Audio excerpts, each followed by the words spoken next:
শেখ আহমদের বাড়ি চট্টগ্রাম, গ্রাম হচ্ছে ইদিলপুর। ওখানে গিয়ে জাস্ট কি কি সমস্যা বলে দেবেন, ঠিক আছে? বাড়ির আশেপাশের লোকেশন কম বেশি দিবেন এবং হচ্ছে বলে দিবেন কি কি সমস্যা। চিকিৎসা কিন্তু পরবর্তীতে করা যাবে, আজকে জাস্ট একটু জেনে নেওয়া দরকার, এই আর কি, ঠিক আছে? শেখ আহমদ আলীর বাড়ি যান, সৌদাগার বাড়ি, ওটা চট্টগ্রাম ইদিলপুর গ্রাম।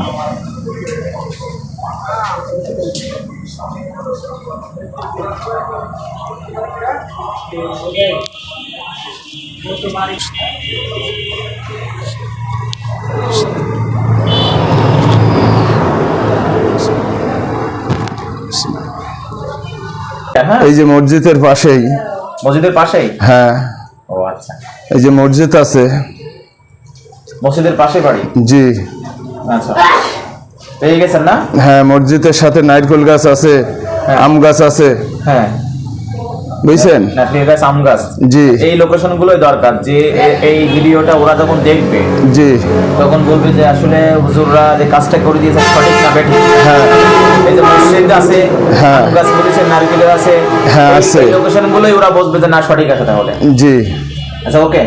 একটা সমিল আছে, বুঝছেন? সমিল?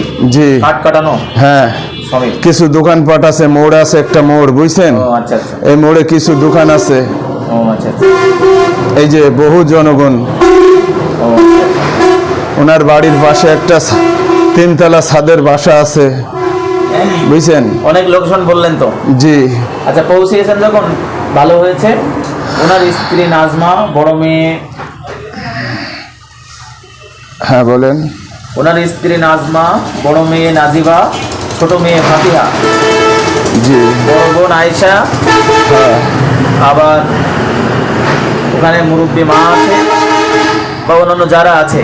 বাচ্চারা মাদ্রাসায় পড়তে চায় না, যেতে চায় না এবং অনেক অসুস্থ আছে। ওই বাড়িতে কোনো দুষ্টু জিনের, বদ জিনের চলাচল আছে কিনা ওটা একটু দেখেন। কোনো বদ জিন ওর ভিতরে ডিস্টার্ব করে কিনা ওটা একটু দেখেন। হ্যাঁ, এই যে একটা মাদ্রাসা আছে, বুঝছেন? হ্যাঁ, মাদ্রাসার উপর দিয়ে, এই বাসার উপর দিয়ে চলাফেরা করে, কিন্তু শয়তান কিন্তু এখানে এখন নেই। এখন না থাকুক। জি। 2টা মেয়ের গায়ে অত্যন্ত জাদু আছে এখনো, একটা বুড়ো, একটা বয়স্ক, বুঝছেন? আচ্ছা আচ্ছা। এই যে দেখা যাচ্ছে একটা বৃদ্ধ বুড়ো মানুষ আছে, মহিলা, বুঝছেন? হ্যাঁ, আর একটা মেয়ে, একটা বয়স্ক মেয়ে আছে, বুঝছেন? এই যে মেয়েটা শুধু মাথা চুলকায়, মাথার সমস্যা, মাথার সারাদিন মাথা নিয়ে পড়ে আছে, বুঝছেন? আর কোনো মানুষের সাথে একটু ভালো মন্দ কথা বলতে চাই না, রাগ বেশি।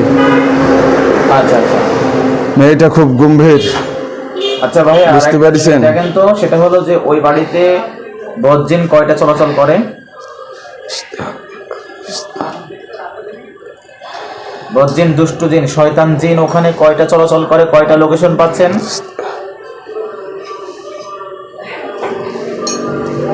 হ্যাঁ, 2টা পুরুষ আছে আর একটা মহিলা। 3টা? হ্যাঁ, মোট 3টা যাওয়া আসা করে বহুত দূরে, ওনার বাড়ির সামনে দিয়ে, বুঝছেন? আচ্ছা। ওনার ঘরের উপর দিয়ে যায়। কিছুদিন আগে, 3 থেকে 4 দিন আগে, ওনার বাসার ছাদের পরেই ছিল, কিন্তু যে মানুষগুলো আছে এরা দেখতে পায়নি, কিন্তু তাদের গায়ে জাদু বসে গেছে, বুঝছেন? ওখানে বসে খাওয়া দাওয়া করেছে ওরা 3 জন, ওই ছাদের পরে বসে, বুঝছেন? এই 3 জন ওদের বাড়িতে চলাফেরা কম বেশি করে? জি। আচ্ছা, ঠিক আছে, ধন্যবাদ। ওনার বাড়ির সামনে যে একটা বড় পুকুর আছে, বুঝছেন? শান বান্ধানো, একটু দূরে? হ্যাঁ, একটু দূরে শান বান্ধানো পুকুরটা। এই পুকুরটাই পানি খায় এবং গোসলও করে এই শয়তানরা। জি। ঠিক আছে, তাহলে চলে আসেন ইনশাআল্লাহ। আলহামদুলিল্লাহ।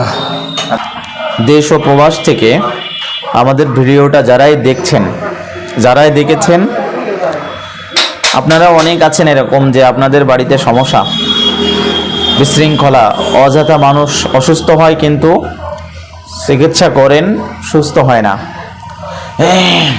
আসলে যেখানে জিন জাদুর প্রভাব থাকবে, যে বাড়ির ভিতরে বা যেখানে অনিষ্ট থাকবে, সে জায়গায় সহজে মানুষ সুস্থ হবে না। তো সেই ক্ষেত্রে আপনারা একজন পারদর্শী ভালো কোরআনিক চিকিৎসকের কাছে যাবেন, অথবা আমাদের সাথেও যোগাযোগ করতে পারেন।